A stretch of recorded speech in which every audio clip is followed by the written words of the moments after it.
Good morning dear students and all friends. आप सभी का ऑनलाइन प्री क्लासेस में स्वागत है। हम यूनिट फर्स्ट पढ़ रहे थे फिजिकल वर्ड एंड मेजरमेंट। आज का हमारा टॉपिक है 10 की घात के पूर्व लगन। ठीक है, 10 की घात के पूर्व लगन क्या होंगे। यहाँ पर एक टेबल बनी हुई है। इस टेबल में पूर्व लगन लिखे हुए हैं। इधर वाली साइड में 10 टू पावर माइनस वाले हैं, 10 की घात माइनस वाले पूर्व लगन है। इधर वाली साइड में 10 की घात प्लस वाले पूर्व लगन है। ये न्यूमेरिकल में भी आपको काम में आते हैं। किसी भी मात्रा के आगे ये अगर पूर्व लगन हो लिखा होगा तो इस पूर्व लगन या प्रेफिक्स पूर्व लगन मतलब पहले लगना। अगर किसी मात्रा के पहले अगर आपकी क्वांटिटी ये अगर आपको लगा हुआ है, ये पूर्व लगन लगा हुआ है, तो उसकी वैल्यू क्या होगी तो हम इस टेबल से आप देख सकते हो। तो आपको ये याद रखना है, ठीक है ना। देसी है, सेंटी, मिली, माइक्रो, नैनो। अगर आपको आता है तो ठीक है, नहीं आता है तो ये टेबल आप बढ़ा लेना, ठीक है ना। तो आप इसको वीडियो को देखकर ये टेबल पूरी बना लो। इससे रिलेटेड क्वेश्चन भी आते हैं, नेवी एयर फोर्स में भी आते हैं, पहले भी पूछे जा चुके हैं। कैसे क्वेश्चन पूछते हैं, सीधे डायरेक्ट नहीं पूछते हैं, थोड़ा सा घुमा के पूछते हैं। कैसे पूछते हैं वो मैं आपको करवाता हूँ, पहले आप ये टेबल नोट कर लो।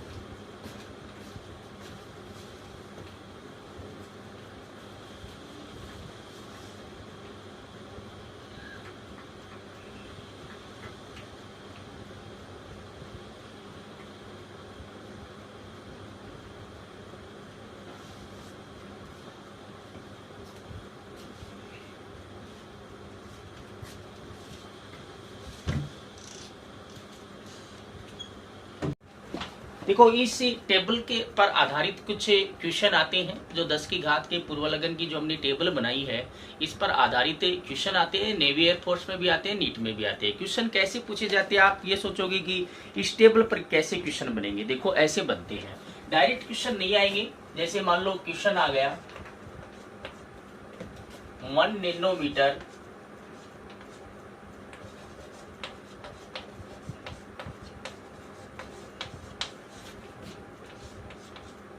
तुल्य होता है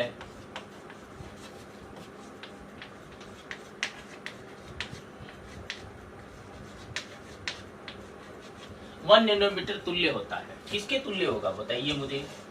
10 to power minus 9 centimetre, 10 to power minus 7 centimetre, 10 to power plus 9 metre, इनमें से कोई नहीं।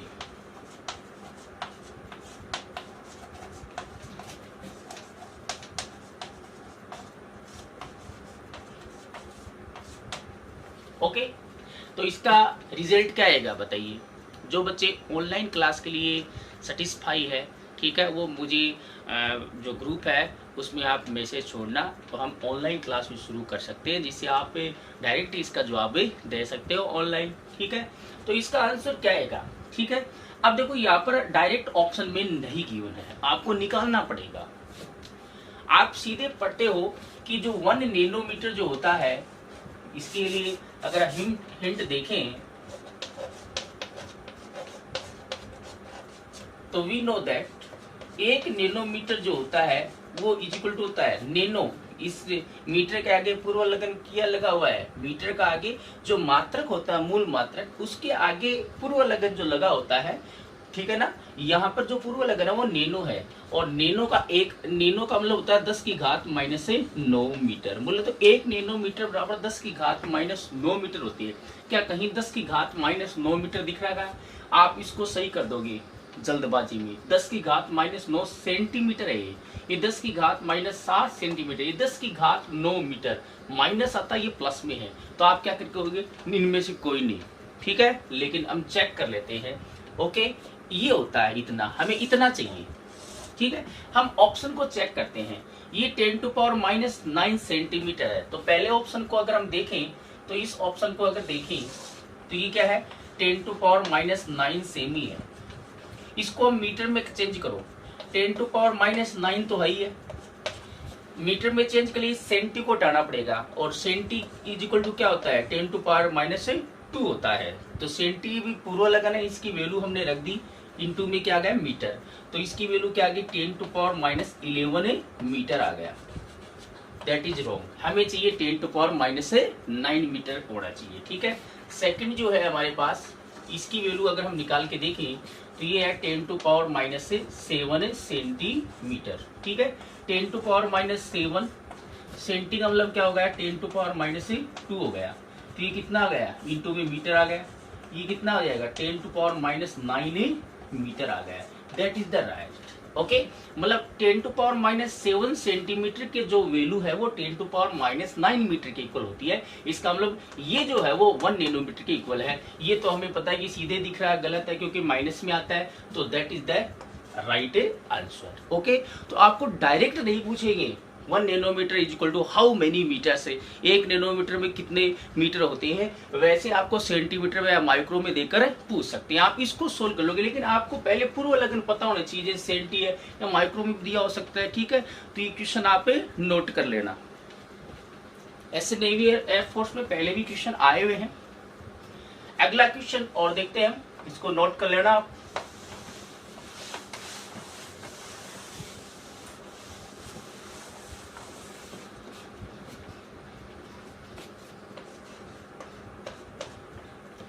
एक पिकोमीटर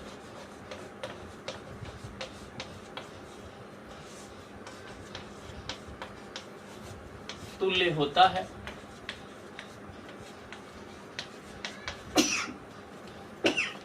सॉरी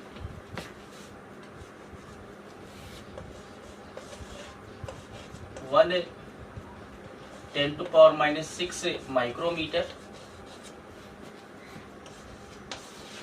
10⁻12 सेंटीमीटर, 10⁻12 मीटर, इनमें से कोई नहीं।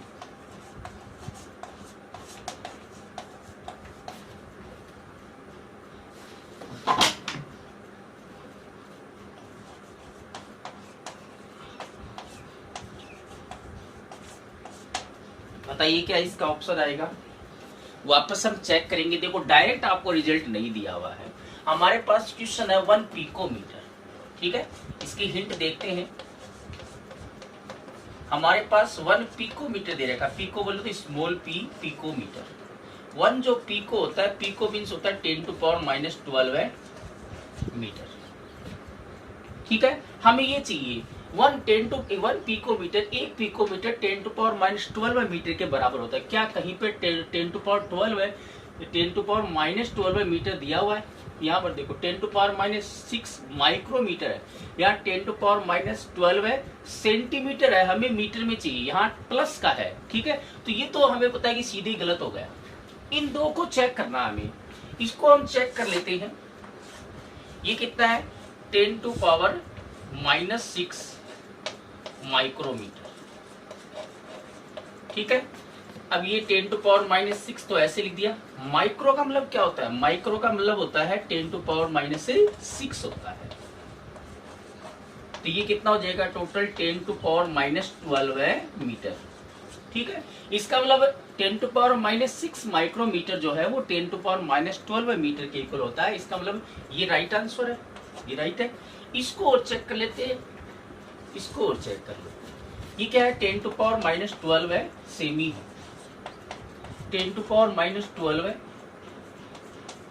ओके इंटू सेंटीमीटर बोले तो 10⁻2, ये मीटर में आ गया। ये क्या हो गया 10⁻14 मीटर। दैट इज रॉन्ग, हमें चाहिए माइनस, तो ये राइट आंसर हो गया। First is the right answer. ठीक है ना, तो ऐसे आपको कोई भी दियो, मीटर जरूरी नहीं मीटर में ही दिया हो, आपको कोई सा भी मतलब मात्रक कैसा भी लगा हो सकता है, आपको पूर्व लगन पता होना चाहिए। तो आपको जो क्वेश्चन है वो भी पूर्व लगन में दिया होगा और आंसर भी पूर्व लगन में ही दिए होंगे। ठीक है ना, तो आपको राइट आंसर चॉइस करना है। Okay, what is the right choice baby, तो इसको आप नोट कर लेना।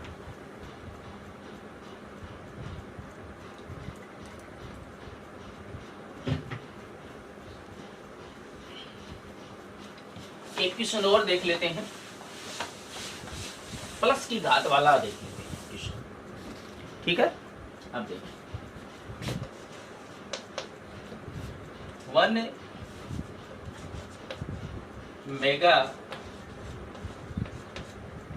वाट किसके तुल्य होता है?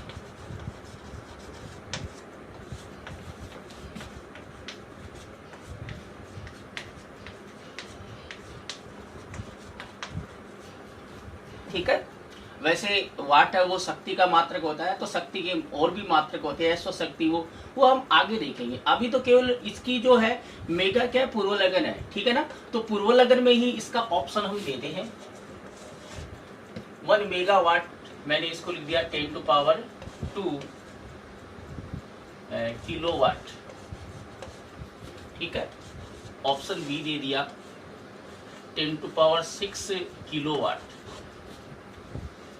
ऑप्शन सी दे दिया 10⁻³ किलोवाट। ऑप्शन डी दे दिया 10⁻⁻4 गीगावाट। ठीक है, कौन सा आंसर सही होगा? ये 10⁻³ है, कौन सा आंसर सही होगा वो हमें पता लगाना है।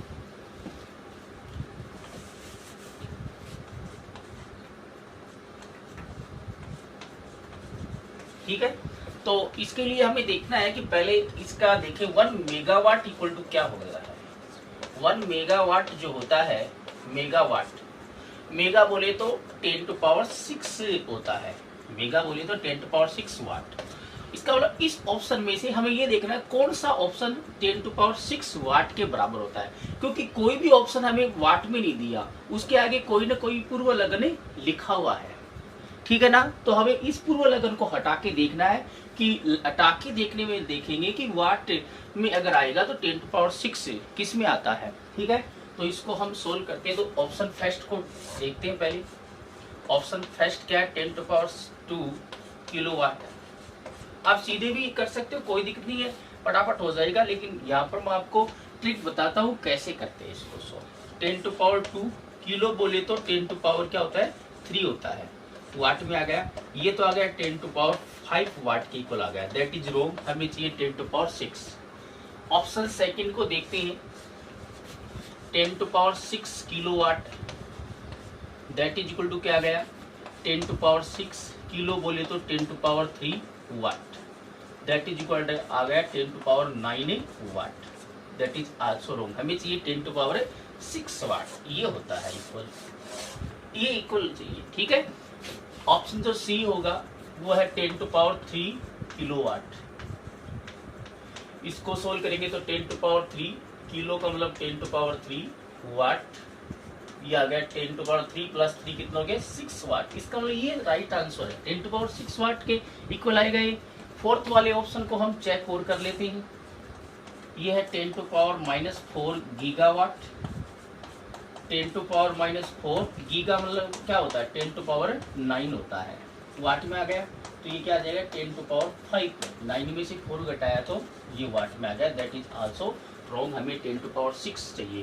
तो C option is the right option. Okay, इस प्रकार से अगर आपको क्वेश्चन दिए हुए हो, अगर आपको क्वेश्चन है वो पूर्वलग्न में दिया हो और आंसर भी पूर्वलग्न में दिए हो, तो आप आंसर में पूर्वलग्न को हटाकर मैचिंग करके देखोगे कौन सा ऑप्शन है वो सही होगा, ठीक है ना। समझ में आ गया होगा सबको?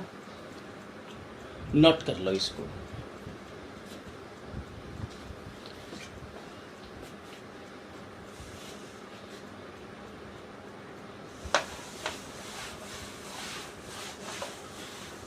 अब देखो, इस यूनिट का सबसे जो इम्पोर्टेंट टॉपिक है वो हम पढ़ते हैं, इसी पर ज़्यादातर क्वेश्चन आते हैं, चाहे वो नेवी, एयरफोर्स या नीट की बात करें। भौतिक राशियों की विमाएं।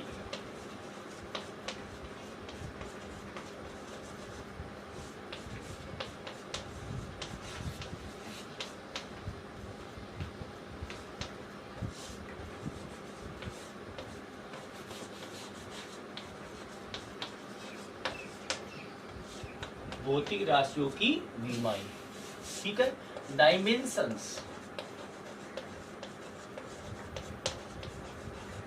Dimensions of physical quantities.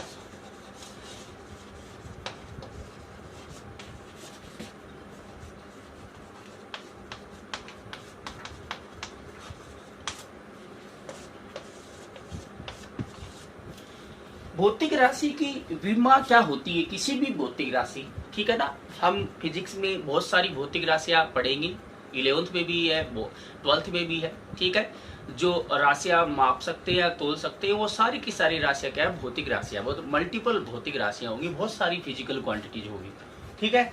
तो भौतिक राशियों की विमा क्या होती है, विमा बोले तो घात ही होता है। क्या होता है, घात। अगर हम किसी भौतिक राशि को उसके मूल मात्रकों में, किसमें प्रकट करना है, मूल मात्रकों, किसी भौतिक राशि को उसके मूल मात्रकों में प्रकट करके मूल मात्रकों पर लगाई गई जो घातें हैं, उन घातों को ही हम क्या बोलते हैं, विमा बोलते हैं। उस भौतिक राशि की विमा, घातें होंगी, विमा, समीकरण नहीं होगा, क्या कहलाएगी, उस भौतिक राशि की विमा कहलाएगी, ठीक है ना। किसी भी भौतिक राशि को हम उसके मूल मात्रकों में प्रकट करके उन मूल मात्रकों पर लगाई गई घातों को हम उस भौतिक राशि की विमा कहते हैं, ठीक है ना। अब देखिए, जैसे मान लो यहां पर आप एग्जाम्पल के तौर पर देखें, जैसे हमने एग्जाम्पल के तौर पर बल ले लिया। बल बराबर क्या होता है, बल क्या एक भौतिक राशि है, ठीक है। अब बल की विमा क्या होगी बोले तो, हम बल की विमा क्या होगी, कहने का मतलब इसके परिभाषा से हम चले तो बल क्या एक भौतिक राशि है। इस बल को हमें मूल मात्रकों में व्यक्त करना है, और इसको मूल मात्रकों में व्यक्त करेंगे तो इसके मूल मात्रकों पर जो घातें लगेगी वही क्या होगी, इस बल की विमा होगी, ठीक है। तो इसको मूल मात्रकों में व्यक्त कर देते हैं, मूल मात्रकों में। तो हमें पता है कि बल बराबर क्या होता है, बल बराबर क्या होता है, द्रव्यमान इंटू त्वरण होता है। न्यूटन के द्वितीय नियम से, न्यूटन के गति का जो द्वितीय नियम है वो क्या कहता है, F = n में होता है, ठीक है ना। बल बराबर क्या होता है, द्रव्यमान गुणा त्वरण होता है। अब द्रव्यमान तो मूल मात्रक है, 7 मूल राशियां होती है, तो द्रव्यमान तो मूल राशि हो गई, ठीक है ना। लेकिन त्वरण मूल राशि नहीं, ये व्युत्पन्न राशि है, तो इस त्वरण को भी हमें मूल राशि में व्यक्त करना है। तो देखिए हम इसको हम क्या लिख देते हैं, द्रव्यमान त्वरण। त्वरण को हम क्या लिख सकते हैं, त्वरण को हम लिख सकते हैं वेग बट्टे समय। त्वरण बराबर होता है वेग में परिवर्तन बट्टे समय होता है। तो वेग में परिवर्तन है वो वेग के बराबर ही होगा, तो वेग बट्टे समय हम लिख सकते हैं। द्रव्यमान और समय ये तो मूल राशि होगी, बट वेग क्या है, व्युत्पन्न राशि है। तो हम अब वेग को चेंज करेंगे, द्रव्यमान इंटू वेग। वेग को हम क्या लिख सकते हैं, वेग बराबर क्या लिख सकते हैं हम, विस्थापन बट्टे क्या लिख सकते हैं, समय लिख सकते हैं। विस्थापन बट्टे वेग की जगह लिख दिया विस्थापन बट्टे समय, और बट्टे में क्या है, समय है। तो हमारे पास जो बल आ गया वो आ गया द्रव्यमान गुणा विस्थापन बट्टे समय स्क्वायर आ गया, ठीक है ना।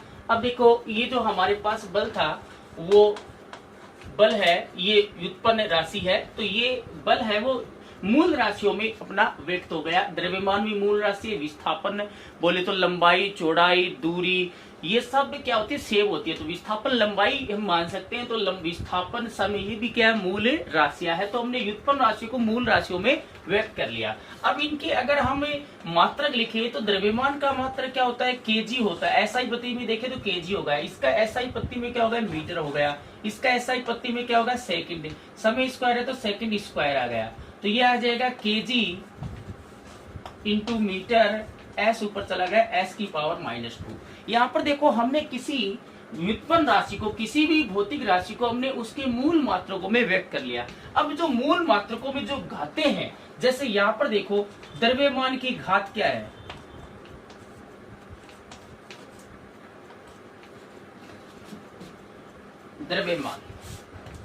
द्रव्यमान की घात क्या है बोले तो केजी की घात क्या है, केजी घात 1 है। तो द्रव्यमान की विमा क्या है, द्रव्यमान की जो विमा है वो क्या है, 1 है, ठीक है। और लंबाई की विमा क्या है, लंबाई बोले तो मीटर को देखना है, मीटर की घात क्या है, मीटर की घात। मीटर की घात भी 1 है, तो लंबाई की विमा 1 आ गई। और समय की विमा देखिए तो सेकंड पर घात क्या है, समय की जो विमा है वो है -2। तो हमने यही परिभाषा में पढ़ा है कि किसी भी भौतिक राशि को हम उसके मूल मात्रकों में व्यक्त कर दे और उन मूल मात्रकों पर जो लगाई गई जो घातें हैं वही उस भौतिक राशि की विमा कहलाती है। तो बल की विमा द्रव्यमान की बल की जो विमा होगी वो द्रव्यमान में -1, लंबाई में 1, समय की विमा -2 होगी। ठीक है ना? ओके और नॉट ओके? तो ये आप नोट कर लेना। ठीक है,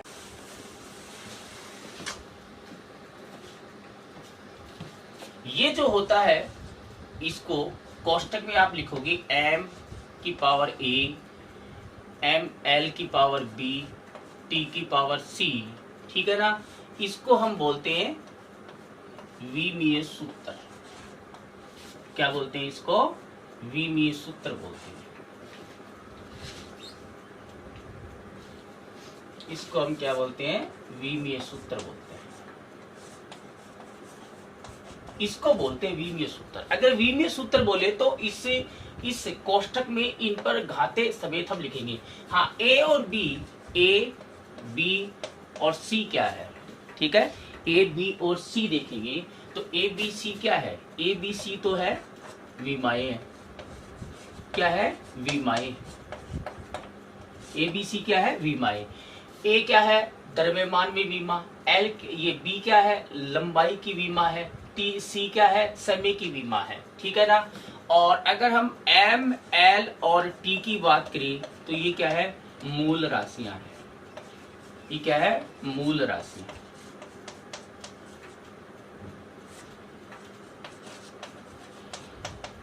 ठीक है, और अगर हम इसको ऐसे व्यक्त कर दे Q बराबर M A L B T C, ये तो केवल विमीय सूत्र है, बट अगर इसको समीकरण के रूप में लिखे Q बराबर ये, तो इसको हम बोलते हैं विमीय समीकरण।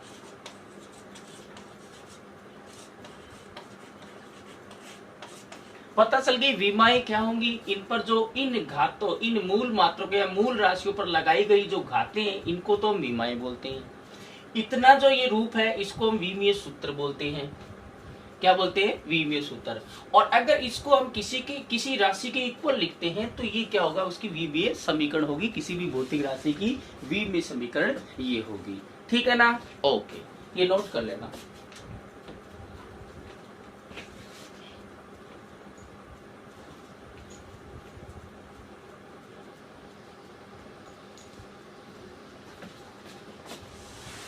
अब देखिए, हम किसी भी भौतिक राशि को उसके मूल मात्रकों में या मूल राशियों में व्यक्त करते हैं। ठीक है ना? तो देखिए, हम विमाएं कैसे लिखेंगे? विमीय सूत्र कैसे लिखते हैं? विमीय सूत्र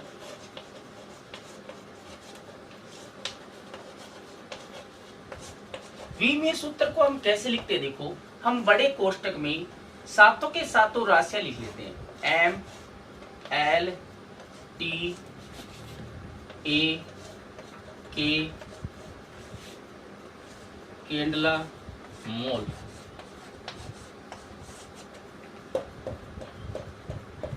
आ गई ना? सातों के सातों मूल राशि आ गई कि नहीं आ गई? आ गई ना? एम जो होगा वो मास होगा। एम क्या होगा? M stand for mass. ठीक है ना? M stand for mass. Mass बोली तो द्रव्यमान है। ठीक है, इसका जो मात्रक है, देखो m पर कौन सी घातें आएगी? m पर वो घातें आएगी जो kg पर आएगी। किस पर आएंगी? kg पर आएंगी या ग्राम पर आएंगी या पाउंड पर आएंगी। ठीक है ना? m पर कौन सी घातें लगानी है? जो हमारा कोई भी राशि का हम मात्रक लिखेंगे और उस मात्रक को देकर हम विमा लिखते हैं, या विमा को देखकर मात्रक लिख सकते हो या मात्रक को देखकर विमा लिख सकते हो। लेकिन m पर कौन सी घातें आएगी? जो द्रव्यमान पर जो घात होती है, मतलब kg पर जो घात आएगी। ठीक है ना? L का मतलब होता है लेंथ, बोल तो लंबाई। L पर जो घात आएगी, जो मीटर पर घात आएगी, वो L पर घात आएगी। T बोले तो टाइम।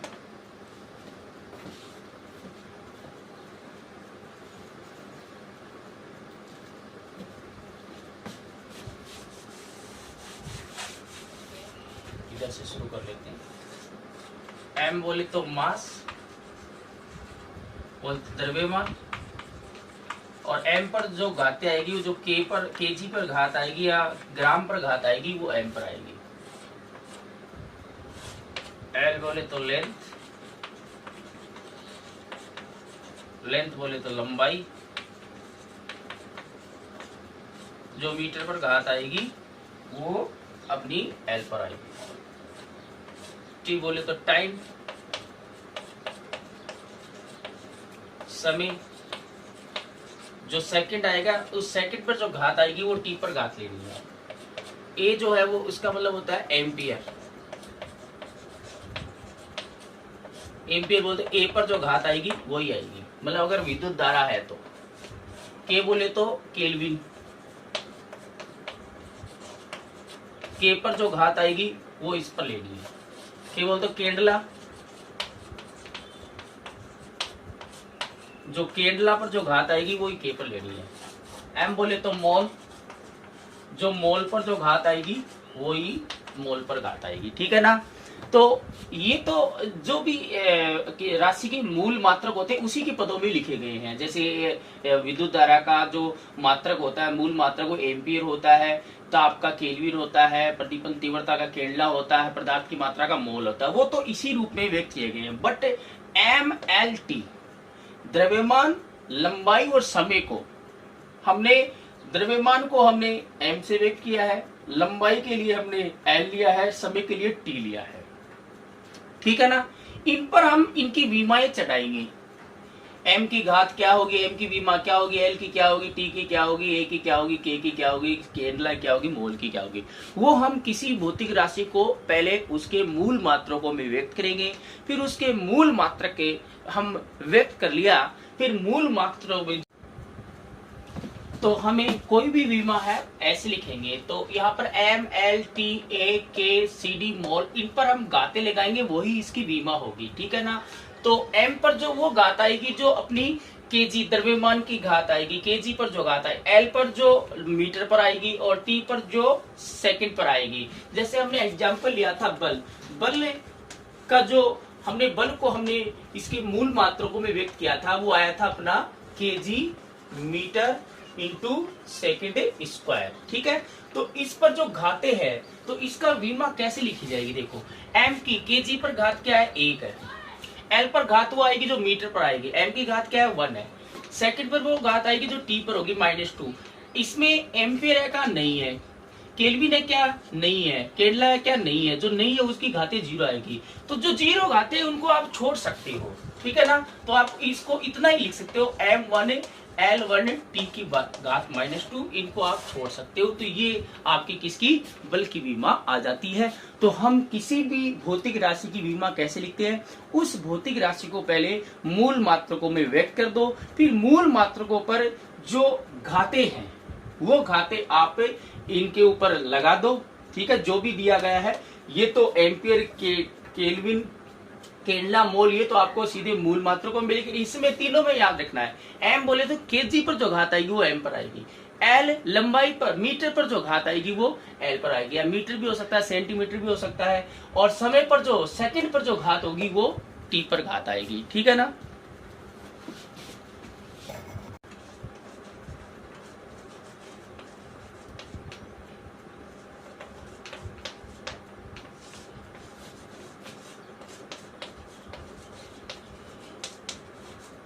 विमाओं की सीमाएं,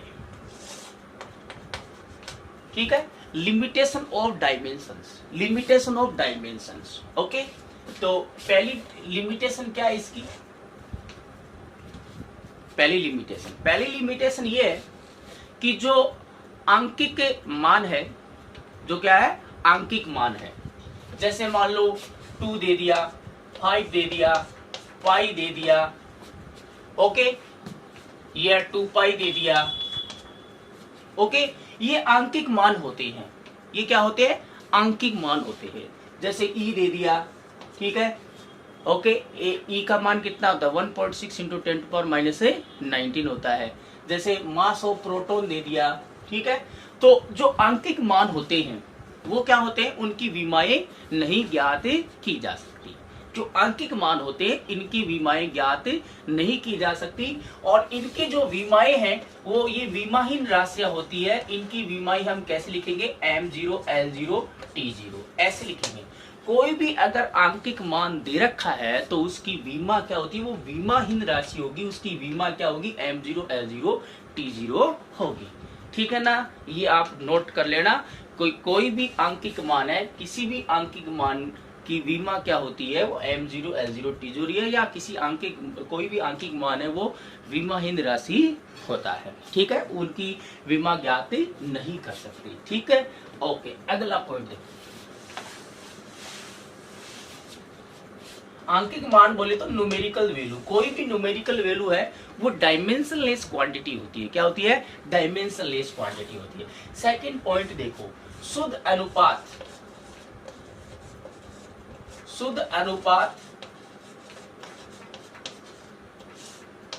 कोण,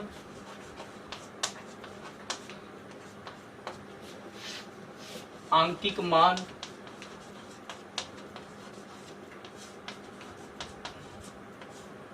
आदि विमाहीन राशियां होती हैं। आदि क्या होती है, विमाहीन राशियां होती हैं। ठीक है ना, प्योर रेशियो हो, एंगल हो और न्यूमेरिकल वैल्यू हो, all these are the dimensionless quantity. शुद्ध अनुपात की बात करें तो शुद्ध अनुपात जैसे हमने ले लिया आपेक्षिक घनत्व ले लिया। आपेक्षिक घनत्व बराबर क्या होता है, हमें पता है कि आपेक्षिक घनत्व बराबर क्या होता है, माध्यम का घनत्व बटे 4 डिग्री पर जल का घनत्व। तो ये एक शुद्ध अनुपात है, आपेक्षिक घनत्व एक शुद्ध अनुपात है। घनत्व बटे घनत्व, इसका अगर फॉर्मूला लिखेंगे तो फॉर्मूला क्या होगा, माध्यम का घनत्व बटे जल का घनत्व है। बोल तो घनत्व बटे घनत्व है तो मात्रक एक दूसरे को कैंसिल आउट कर देंगे, तो ये क्या होगी, विमाहीन राशि होगी। ठीक है ना, जैसे हमारा आ गया आपेक्षिक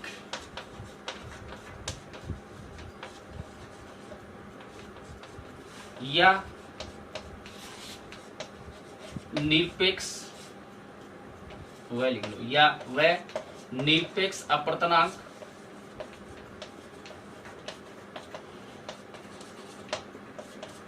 अपर्तनांक में भी हमें पता है कि अपर्तनांक क्या होता है, अपर्तनांक बराबर होता है दूसरे माध्यम का अपर्तनांक बटे पहले माध्यम का अपर्तनांक।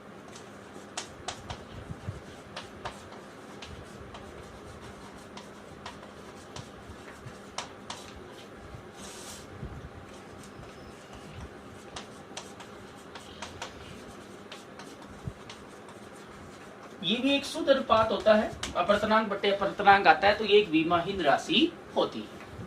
ठीक है, मैं इसको मिटा देता हूं, नोट कर लेना इसको।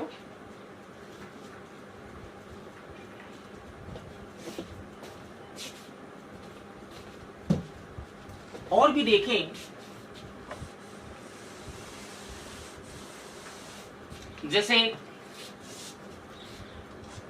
विद्युतशीलता है या आपेक्षिक विद्युतशीलता या निरपेक्ष विद्युतशीलता हम देखें,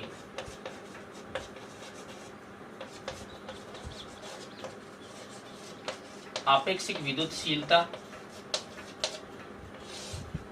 बोले तो रिलेटिव परमिएबिलिटी। रिलेटिव परमिएबिलिटी देखें तो आपेक्षिक विद्युतशीलता क्या होती है, क्या होती है, माध्यम की विद्युतशीलता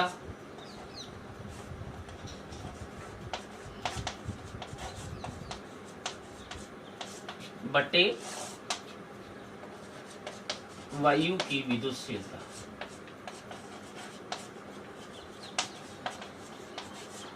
विद्युतशीलता है उसकी विमा होगी, बट आपेक्षिक विद्युतशीलता की विमा नहीं होगी। ठीक है ना, घनत्व की विमा होगी बटे आपेक्षिक घनत्व की विमा नहीं होगी। आपने ये फॉर्मूला पढ़ा होगा कि epsilon R is equal to क्या होता है, एप्सिलॉन अपॉन एप्सिलॉन नॉट होता है।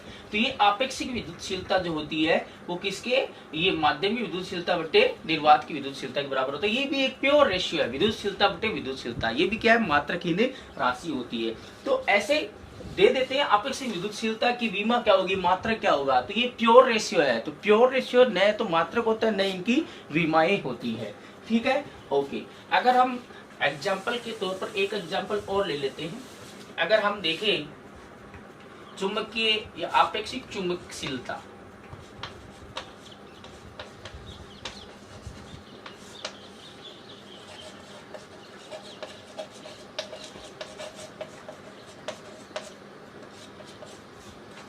चुंबकशीलता देखें या आपेक्षिक चुंबकीय पारगम्यता भी बोल सकते हैं इसको, आपेक्षिक चुंबकीय पारगम्यता या रिलेटिव परमिटिविटी बोल सकते हैं, रिलेटिव परमिटिविटी। ठीक है ना, दैट इज इक्वल टू क्या होता है, माध्यम की चुंबकशीलता या चुंबकीय पारगम्यता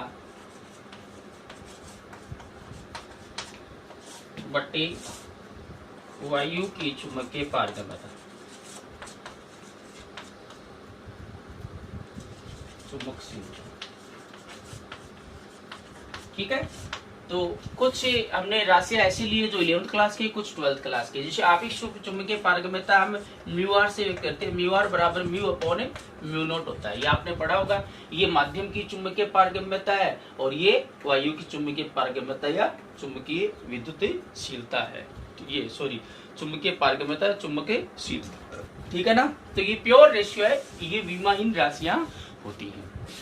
ना और भी बहुत सारी है। आप जैसे जैसे राशियां पढ़ते जाओगे चैप्टर वाइज चैप्टर, तो आपको उन राशियां, जब हम कोई भी राशि पढ़ेंगे तो उनकी विमा और उनके मात्रक अवश्य ही लिखेंगे। ठीक है ना, यहाँ पर तो हम केवल विमाएं पढ़ रहे हैं, राशियां पढ़ रहे हैं। सारी राशियां तो एक साथ नहीं पढ़ सकते, लेकिन कुछ राशियां हम देख सकते हैं। बाकी ये सभी राशियां आप जितने भी अपनी यूनिट्स हैं उन सभी यूनिट्स में ये आपेक्षिक विद्युतशीलता भी आएगी, आपेक्षिक चुंबकशीलता भी आएगा, आपेक्षिक घनत्व भी आएगा, सब आएंगे। ठीक है ना, अगर हम शुद्ध अनुपात है, कोई भी शुद्ध अनुपात है वो विमाहीन और मात्रहीन राशि होती है।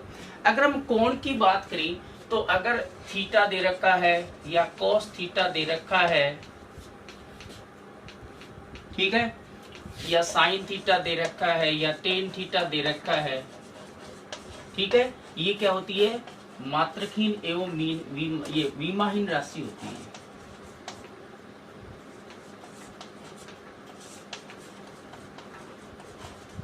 विमाहीन राशि होती है, इनकी विमा नहीं होती। ठीक है ना, और आंकिक मान मैंने आपको बता ही दिया, जैसे 2, 4, 6 पाई ये दे रखा है। कोई भी अगर आपको आंकिक मान दे रखा हो वो विमाहीन राशि होती है, उसकी विमा नहीं होती है। ठीक है ना, तो सेकंड पॉइंट हमने देख लिया है। अब हम थर्ड पॉइंट देखते हैं।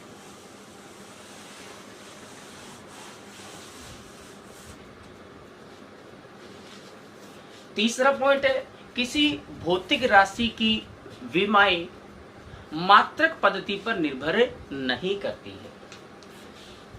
किसी भौतिक राशि की विमाएं मात्रक पद्धति पर निर्भर नहीं करती है। ये इंपॉर्टेंट लाइन है। अगर आपको किसी भी भौतिक राशि का जो मात्रक है वो किसी भी पद्धति में दिया गया हो, लेकिन किसी एक भौतिक राशि की विमा एक ही होगी, चाहे वो किसी भी मात्रक को, किसी भी सूत्र को लेकर आप लिखो। ठीक है, ओके। जैसे मान लो मैं कार्य लेता हूं, कार्य एग्जाम्पल के तौर पर आप लिखोगे कि किसी भौतिक राशि की विमाएं मात्रक पद्धति पर निर्भर नहीं करती है, ये थर्ड पॉइंट लिखोगे। एग्जाम्पल के तौर पर देखिए तो कार्य बराबर क्या होता है, कार्य बराबर होता है बल गुणा विस्थापन। ये फॉर्मूला आप जानते हो ना, बल गुणा विस्थापन। ठीक है, अगर मान लो कार्य का मात्रक दे रखा है, बल का जो ऐसा ही मात्रक होगा तो न्यूटन होता है, विस्थापन का क्या होता है, मीटर होता है। कार्य का मात्रक न्यूटन मीटर दे सकते हैं कि नहीं दे सकते, दे सकते हैं ना। ओके, ये भी कार्य का मात्रक होता है। बोले तो कार्य को हम W बोले तो कार्य का जो मात्रक होगा W वो ये होगा, ये मात्रक आ सकता है ना। कार्य बराबर हमें पता है कि ये भी होता है, कार्य बराबर क्या होता है,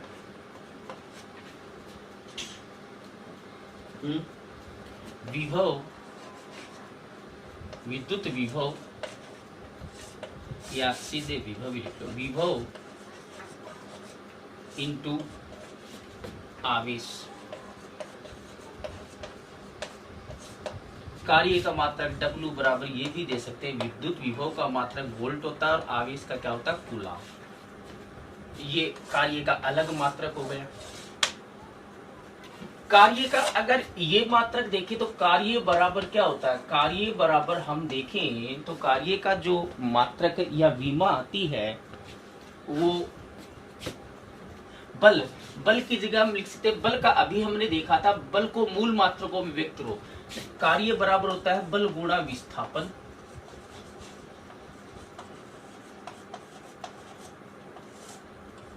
और बल को हम तो जो हमारे पास बल का जो मूल मात्रक की पदों में या मूल राशि के पदों में जो सूत्र आया था वो आया था द्रव्यमान इंटू विस्थापन बटे समय स्क्वायर, ये आया था ना, ये बल का आया था इतना, ठीक है। और इंटू में क्या है, इसके विस्थापन है।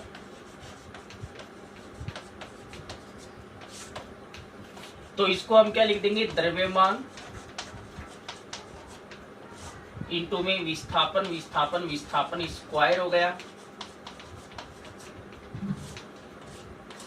और बट्टे में क्या है, समय स्क्वायर, ठीक है। ये कार्य बराबर आ गया। तो इसका अगर हम ऐसा ही मात्रक देखें, मात्रक इसका ऐसा ही मात्रक देखेगा एमकेएस पद्धति में मात्रक देखें तो मात्रक ये भी हो सकता है W बराबर द्रव्यमान का क्या होगा, kg इंटू विस्थापन का क्या होगा, मीटर, तो मीटर स्क्वायर हो गया, नीचे क्या है, सेकंड स्क्वायर आ गया। तो ये भी इसका मात्रक हो सकता है। और इसी को देखकर हम इसका सीजीएस मात्रक देखें, सीजीएस अगर मात्रक देखें तो ऐसा ही मात्रक ये भी होता है, और ये किसके बराबर होता है, जूल के बराबर होता है। किसके बराबर होता है, जूल के बराबर होता है, ठीक है। तो जूल भी हो सकता है, ये भी हो सकता है। अगर सीजीएस मात्रक देखें तो इसी फॉर्मूले को, द्रव्यमान को हम किस में व्यक्त करेंगे, द्रव्यमान को हम ग्राम में व्यक्त करेंगे, ठीक है। विस्थापन को हम मीटर में व्यक्त करते हैं तो मीटर स्क्वायर डिवाइडेड बाय, समय को हम करेंगे सेकंड स्क्वायर, ठीक है। और ये इसको हम अर्ग भी लिख सकते हैं, इसका जो सीजीएस तुल्य सीजीएस मात्रक होता है वो अर्ग होता है। तो कौन कौन सी भौतिक राशियों के तुल्य मात्रक होते हैं वो भी हम आगे एक टेबल में देखेंगे। जैसे मान लो बल का न्यूटन है, ऐसा ही मात्रक है, और सीजीएस मात्रक है डाइन होता है। कार्य या ऊर्जा का सीजीएस मात्रक है वो अर्ग होता है। ऐसा ही मात्रक की बात करें तो जूल होता है। जैसे शक्ति का ऐसा ही मात्रक होता है, वो क्या होता है, वाट होता है। वैसे सभी जो आपके इम्पोर्टेंट जो राशियां होती है जिनके तुल्य मात्रक होते हैं वो हम देखेंगे, ठीक है। तो यहाँ पर देखो ये एक अलग मात्रक आ गया, ये एक अलग मात्रक आ गया।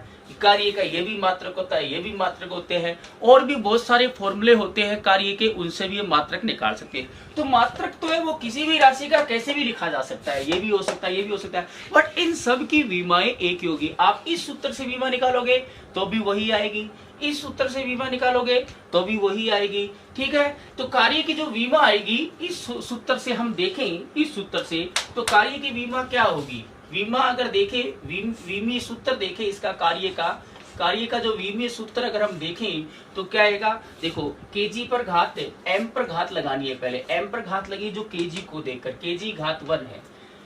एल पर घात लगेगी एम को देखकर, एम पर घात कितनी है, 2 है।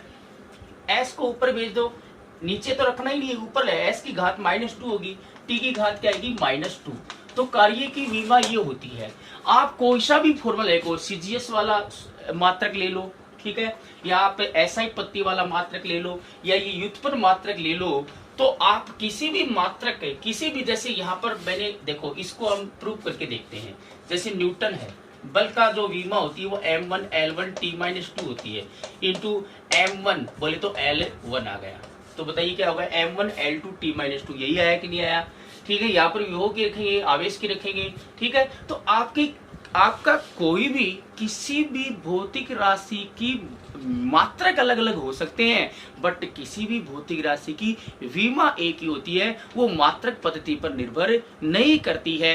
किसी भी मात्रक पद्धति में आपको मात्रक दिया हो किसी भी राशि का, लेकिन उसकी विमा एक ही आएगी। तो ये विमा का बहुत बड़ा फायदा होता है। ठीक है ना, आपको मान लो कोई मात्रक दे दिया, आगे हम क्वेश्चन करेंगे इस पर आधारित, कोई भी मात्रक दे दिया। ठीक है, जैसे मान लो आपको दे दिया कि वोल्ट इंटू कुलाम, ये किसका मात्रक है। आप सोचेंगे वोल्ट इंटू कुलाम किसका मात्रक आ गया है, नहीं पता होगा, लेकिन आप इसकी विमा निकाल लो। वोल्ट का रख दो और कुलाम का रख दो। वोल्ट है, ठीक है, वोल्ट के लिए रख दो और कुलाम का रख दो। इसकी बीमा रख दो, इसकी बीमा रख दो। हम अलग अलग जो मुख्य मुख्य राशि उसकी बीमा निकालेंगे। इसकी भी बीमा आपको अगर सूत्र पता है विभव का, तो आप इसकी बीमा निकाल सकते हो, इसकी बीमा निकाल सकते हो। ठीक है ना, इनकी बीमा रखो, बीमा को सोल्व करोगे तो ये आएगा। और इसको देखकर आप देखोगे, अगर ऑप्शन में कार्य दिया है तो कार्य टिक कर दोगे, ऊर्जा दी है तो ऊर्जा टिक कर दोगे, बल आघूर्ण दिया तो बल आघूर्ण टिक कर दोगे। ठीक है ना, बहुत सारी राशियां होती है। ठीक है ना, तो अगला जो पॉइंट है इसको आप नोट कर लेना, अगला पॉइंट लिखो, वो भी इंपॉर्टेंट पॉइंट है।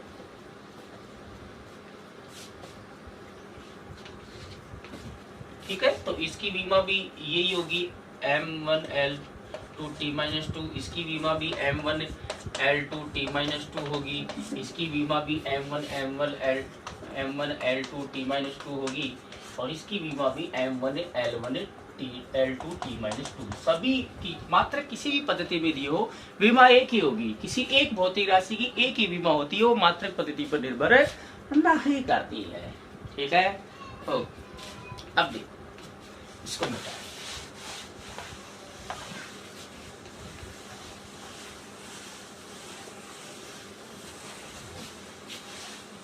अगला पॉइंट देखो, किसी भौतिक राशि की बीमा अद्वितीय नहीं होती।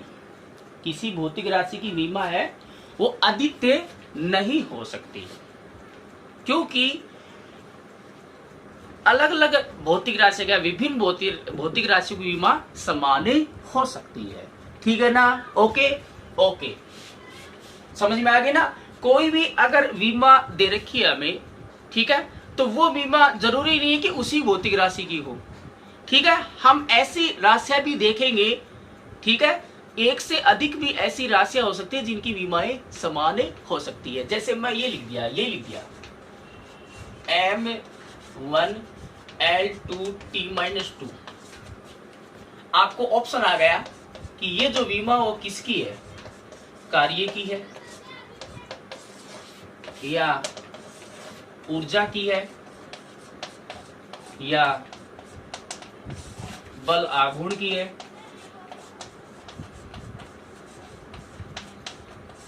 या सभी आएंगे। क्या आएगा बताइए। आप देखोगे तो कार्य की है, ऊर्जा की भी यही है, बल आघूर्ण की भी यही होती है। तो इस बीमा से हमें पता नहीं चल सकता कि कौन सी भौतिक राशि है। तो कोई भी बीमा, किसी भौतिक राशि की बीमा अद्वितीय नहीं होती। इसका मतलब ये नहीं है कि अगर बीमा दे दी तो ये बीमा उसी भौतिक राशि होगी। अलग अलग एक से अधिक भौतिक राशियों की बीमा भी समान हो सकती है। वो हम टेबल बनाकर मैं आपको लिखवाऊंगा कि कौन कौन सी ऐसी भौतिक राशियां जिनकी बीमाएं समान होती है। तो इसकी भी हम टेबल बनाएंगे कि समान बीमाओं वाली भौतिक राशियां। ठीक है ना, ऑप्शन में अगर ऐसे आपको दिया है तो सभी आएंगी इसमें। ठीक है ना, तो पॉइंट यही है, किसी भौतिक राशि की बीमा अद्वितीय नहीं हो सकती। ओके, क्योंकि विभिन्न भौतिक राशियों की बीमाएं समान हो सकती है। ठीक है, ओके। अगला पॉइंट देखो, इसको हम आगे देखेंगे, इसकी टेबल बनाएंगे इसके बाद में ही।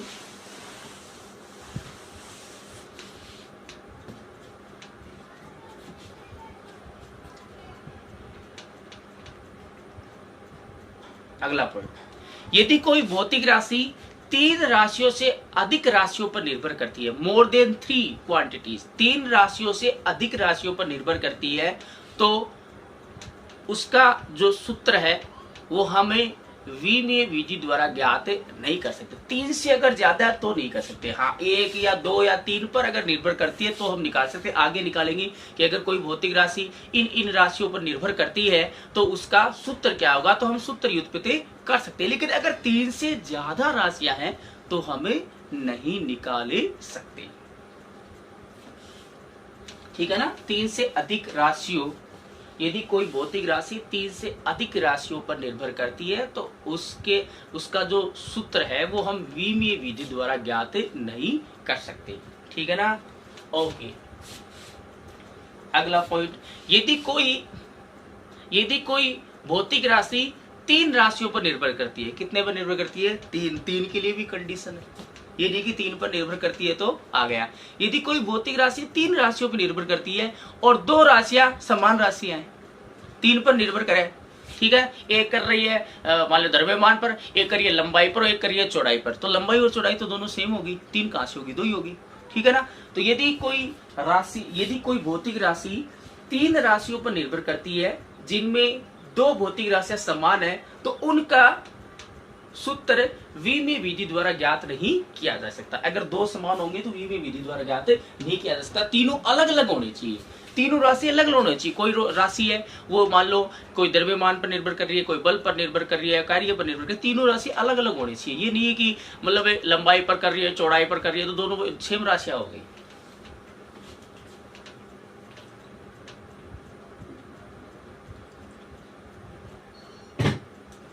ठीक है। अगला जो पॉइंट है इसमें एडिंग डालना, विमीय समांगता का सिद्धांत। ये इंपॉर्टेंट चीज है।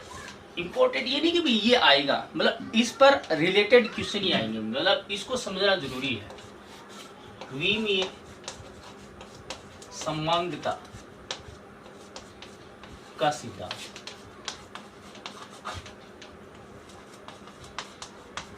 अगला पॉइंट है ये विमीय समांगता का सिद्धांत। विमीय समांगता का सिद्धांत देखो क्या होगा।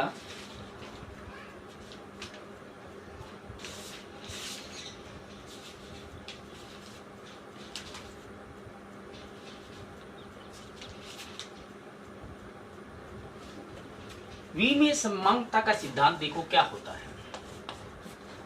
अच्छा टॉपिक है ये, ठीक है। आगे जो हम विमाओं से संबंधित न्यूमेरिकल्स करेंगे, ठीक है ना, या विमाओं के उपयोग पढ़ेंगे तो उसमें ये जो सिद्धांत है वो काम में आने वाला है। क्या होता है विमीय समांगता का सिद्धांत, देखते हैं इसको।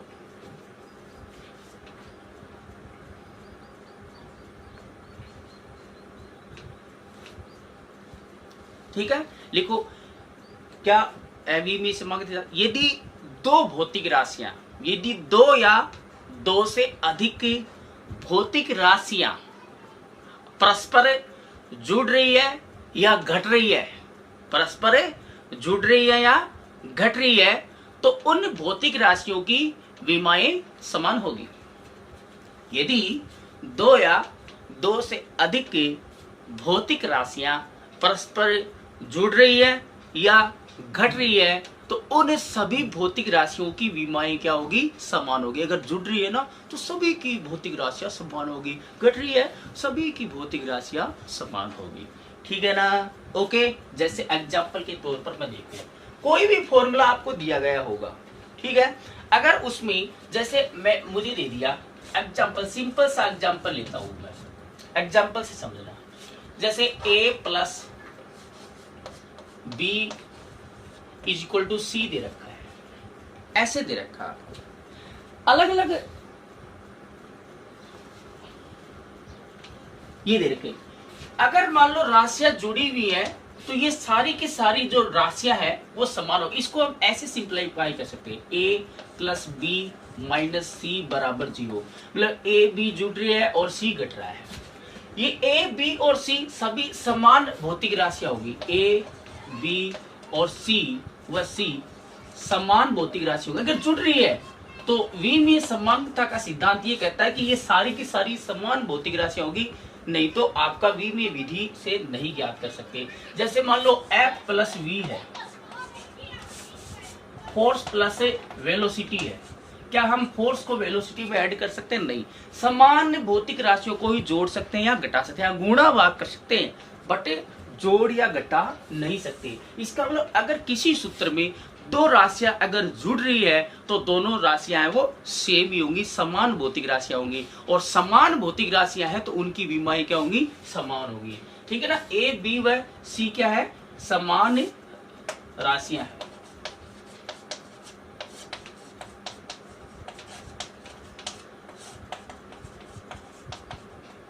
ठीक है ना। तो अगर ये जुड़ रही है तो ये ऐसे फॉर्मूला दिया है तो ये आएगा ए का v में सूत्र बराबर b का v में सूत्र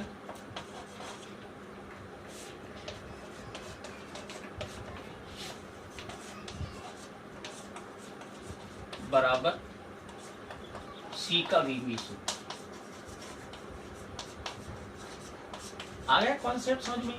अगर किसी समीकरण में अगर ऐसे दो या दो से अधिक, दो भी हो सकती है, दो से ज्यादा, यहाँ तीन है, अगर जुड़ रही है या घट रही है तो उन सभी की विमाएं क्या होंगी? समान होंगी। ठीक है। एग्जाम्पल लेके देखते हैं अलग अलग। अगर एग्जाम्पल समझ आएगा, न्यूमेरिकल कॉन्सेप्ट क्लियर होना चाहिए। न्यूमेरिकल कोई खास नहीं होते, पहले मैं कॉन्सेप्ट सिखाऊंगा, फिर न्यूमेरिकल तो चुटकियों में उड़ जाएंगे। ठीक है ना। ओके, ये एग्जाम्पल अगर ऐसे दिया हो तो हम ऐसे सभी की विमाएं समान होगी।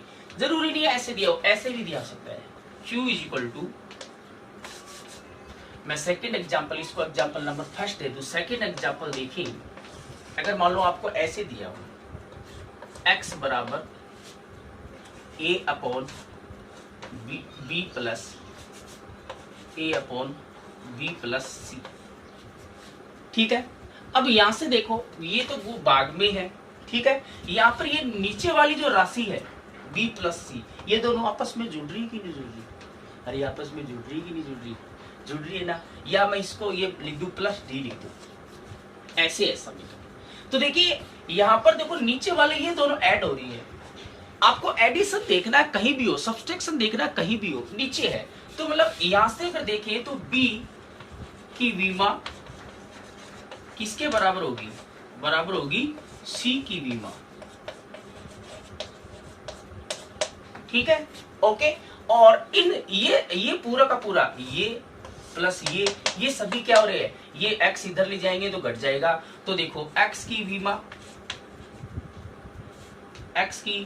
या v में सूत्र एक ही बात है, x की विमा बराबर इस पूरे की, ये पूरा जुड़ रहा ना, पूरा a अपॉन b प्लस सी की विमा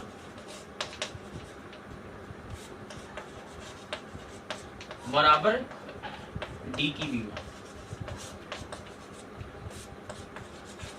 इन पर क्वेश्चन करेंगे और अच्छे से समझ में आएगा। कॉन्सेप्ट समझना जरूरी है। जरूरी नहीं है कि आपका प्लस से ये पूरा का पूरा जुड़ रहा है तो ये पूरा का पूरा एक राशि होगी। ठीक है ना। ये पूरी की पूरी भौतिक राशि वही डी की बराबर होगी। ठीक है ना। तो इस पूरे की विमा, इसकी विमा, इसकी विमा बराबर। ऐसे भी क्वेश्चन दिया हो सकता है। जैसे मान लो ये दे दिया a बराबर b minus C plus d minus A, ऐसे दे दिया। तो इसमें आपको क्या दिख रहा है?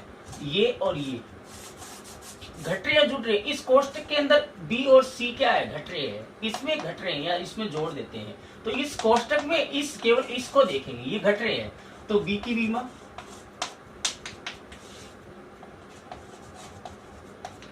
बराबर c की विमा। ठीक है। इस कोष्टक में देखें तो ये d और e दोनों जुड़ रहे हैं। ठीक है ना। तो जरूरी है पूरी समीकरण को हम देखें तो यहाँ पर इस कोष्टक में देखिए ये दोनों राशियां जुड़ रही है तो दोनों भौतिक राशियां समान होगी। तो d की विमा किसके बराबर होगी? घट रहे हो चाहे जुड़ रहे हो, बराबर e की विमा। ठीक है। एक और लिखो, अगर मान लो आपको ऐसे दिया हो,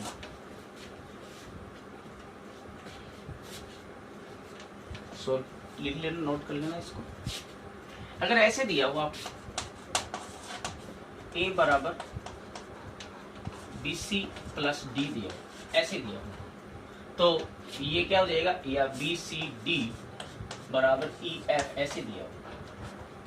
ठीक है, तो देखिए इसको इधर ले जाए तो माइनस का ए हो गया, तो देखो ए की विमा किसके बराबर होगी बताओ, ए की विमा किसके बराबर, इस पूरे के बराबर, ये पूरा ऐड हो रहा है, ठीक है ना। बी सी डी की विमा, ये बी सी डी अलग अलग राशियां होंगी, ठीक है। इन सभी की जैसे मान लो ये वेग हो गया, ये मान लो आपका समय दे रखा है, ये मान लो बल दे रखा है, तो इन सभी की विमा रखकर बी सी डी की मान हम निकाल सकते हैं, और बराबर किसकी होगी, ई एफ की विमा।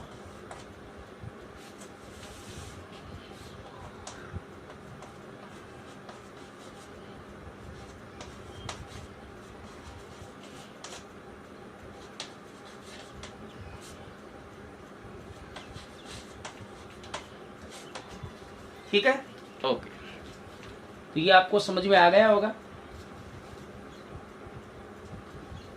इसके बाद में अगर हम देखें तो विमाओं का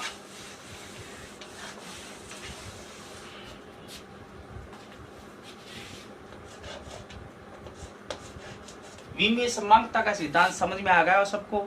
अगर दो या दो से अधिक राशियां अगर जुड़ रही है या घट रही है तो उन सभी की विमाएं क्या होगी, समान होगी, चाहे वो सूत्र में कैसे भी आपको दिख रहे हो। जहां पर मान लो दो राशियां जुड़ती हुई या घटती हुई आपको दिख रही है तो उन दोनों की विमाएं आपको समान रखनी है, ठीक है ना। देखो विमाओं का योग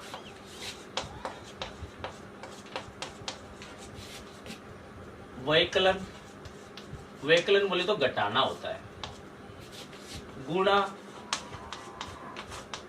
व भाग, चारों चीज आएगी ना, गुणा भाग व इनवर्स।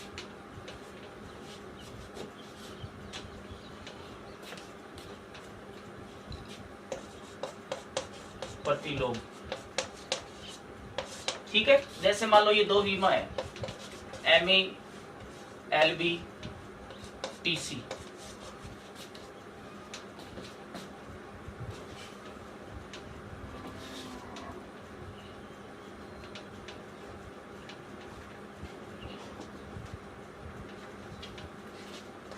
ये दो है, तो हमें पता है कि अगर दो विमाएं जुड़ रही है, अगर दो विमाएं जुड़ रही हैं, इसका मतलब दोनों समान विमा होंगी। समान विमाएं आपस में जुड़ सकती है क्योंकि ये दोनों समान भौतिक राशि होगी, समान भौतिक राशि समान विमा होंगी।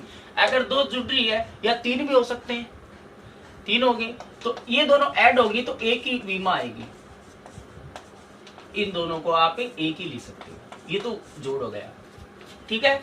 अगर घट रही है M A L B T C, अगर दो या दो से अधिक के घट रही है ऐसे, तो घट रही है तो भी वही राशि आएगी, ठीक है। जैसे बल को बल में से घटाते हैं तो क्या आएगा, बल ही आएगा, M A L B T C, okay. ये हो गया, जोड़ हो गया, गुणा हो गया। तीन भी हो सकती है, plus M A plus L B L C, 3 4 5 कितनी भी हो सकती है, बट सभी का जो योग या जोड़ या आपका मतलब जोड़ या बाकी जो होगा वो उसी भौतिक राशि के बराबर होगा। अगर हम गुणा की बात करें, जब दो भौतिक राशियां आपस में गुणा हो रही है, M L B T C, अब गुणा जो है वो जरूरी नहीं सेम भौतिक राशि हो। दूसरी ये है M X L Y T Z. अब जरूरी नहीं कि हाँ समान भौतिक राशियां भी आपस में गुणा हो सकती है और अलग अलग भी हो सकती है, जरूरी नहीं कि समान हो। जुड़ने और घटने वाली समान होगी और गुणा वाली समान हो, ये जरूरी नहीं है। इसको आप कैसे सोल्व करोगे, इसमें आपको यही सोल्व करना है, दो हो सकती है या तीन भी हो सकती है, चार भी हो सकती है। एम की घात है उनको आपस में जोड़ दो। एम की घात क्या है, अगर बेस समान हो तो घातें आपस में जुड़ जाती है, तो यह आ जाएगा ए प्लस एक्स, एल की पावर क्या आ जाएगा बी प्लस वाई, टी की पावर क्या आएगा सी प्लस जेड। ये आ गया गुणा। दो है तो ऐसे, तीन है तो उसमें और घात में ऐड करते जाओ, चार तो उसमें। अगर भाग है M A L B T C, भाग और गुणा में अलग राशि भी हो सकती है, जरूरी नहीं कि समान भौतिक राशि ही हो। ये आ जाएगा इसको आप ऊपर ले जाओ, ठीक है, या आप सीधे सोल्व करो, समान घातें परस्पर जुड़ जाएगी, m ऊपर जाएगा, x की घात -1 हो जाएगी, तो यह आ जाएगा m की पावर क्या a माइनस एक्स, l की power b minus Y, t की पावर c माइनस z। ठीक है, ओके। अगर हम प्रतिलोम की बात करें या कोई इनवर्स दे रखा है या कोई स्क्वायर दे रखा है तो उसको हम कैसे सोल्व करते हैं, इसको मैं मिटा देता हूं, नोट कर लेना आप, ठीक है ना। अगर मान लो ऐसे दे रखा है एम ए, ये काम में आने वाली है सारी चीजें, न्यूमेरिकल करेंगे तो पहले मैं कॉन्सेप्ट बता देता हूँ। जैसे इसकी पावर आपको x दे दी, तो इसको हमें कैसे सोल्व करना है, पावर क्या होगी, सब पावर से ही गुणा होगी, तो पावर है वो पावर से, a की पावर x हो जाएगी, m की पावर ax हो जाएगी, l की पावर bx हो जाएगी और t की पावर cx हो जाएगी, ठीक है ना। अगर पावर माइनस में है